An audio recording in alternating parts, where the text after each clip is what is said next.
Authoritarian, authoritative കേൾക്കുമ്പോൾ വളരെ similar ആയിട്ട് തോന്നുന്ന രണ്ട് വാക്കുകളാണ്. പക്ഷെ ഇത് ശരിക്കും വളരെ ഡിഫറെന്റ് ആയിട്ടുള്ള രണ്ട് പാരന്റിങ് സ്റ്റൈൽസ് ആണ്. എന്താണ് അതോറിറ്റേറിയൻ പാരന്റിങ്? ഇത് ശരിക്കും പേരന്റ് സെന്റേർഡ് ആണ്. ഇത് പേരന്റ്സ് വളരെ ഡോമിനേറ്റിംഗ് ആയി, കൺട്രോളിംഗ് ആയി കുട്ടികളുടെ പുറത്ത് ഹൈ എക്സ്പെക്ടേഷൻസ് വയ്ക്കുന്ന ഒരു സ്റ്റൈലാണ്. ഈ എക്സ്പെക്ടേഷൻസ് മീറ്റ് ചെയ്തില്ലെങ്കിൽ കുട്ടികൾ വളരെ ഹാഷ് ആയിട്ടുള്ള പണിഷ്മെന്റ്സും നേരിടേണ്ടി വരും.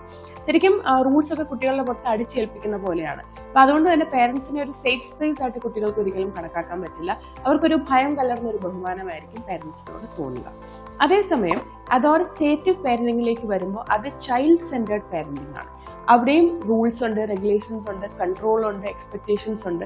പക്ഷെ ഒന്നും കുട്ടികളുടെ പുറത്ത് അടിച്ചേൽപ്പിക്കപ്പെടുന്നില്ല. സ്ട്രിക്റ്റ് ആയിട്ടുള്ള പണിഷ്മെന്റ്സ് ഒന്നും ഉണ്ടാവില്ല. കുറച്ച് റീസണബിൾ ഗൈഡ് ലൈൻസും റെസ്ട്രിക്ഷൻസും മാത്രമേ ഉണ്ടാവുള്ളൂ.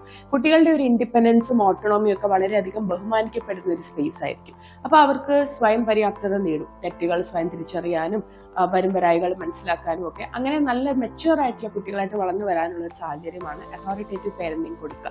അതുകൊണ്ട് തന്നെ പേരൻസിനെ സേഫ് സ്പേസ് ആയിട്ട് കാണാൻ സാധിക്കും. പേരൻസിനോട് ഒരു സ്നേഹം കലർന്ന ബഹുമാനമായിരിക്കും കുട്ടികൾക്ക് തോന്നുക. ഔട്ട്കം നോക്കിക്കഴിഞ്ഞാലും അതോറിറ്റേറ്റീവ് പാരന്റിംഗ് നേടിയ കുട്ടികൾ സൈക്കോളജിക്കലി ഹെൽത്തിയർ ആയിരിക്കും. അവർക്ക് ലൈഫിൽ എന്ത് ചലഞ്ചസ് വന്നാലും മുന്നോട്ട് പോകാൻ സാധിക്കും. റെസിലിയൻസ് കൂടുതലായിരിക്കും. ഹെൽത്തി ആയിട്ടുള്ള കോപ്പിംഗ് സ്ട്രാറ്റജീസും ഉണ്ടായിരിക്കും.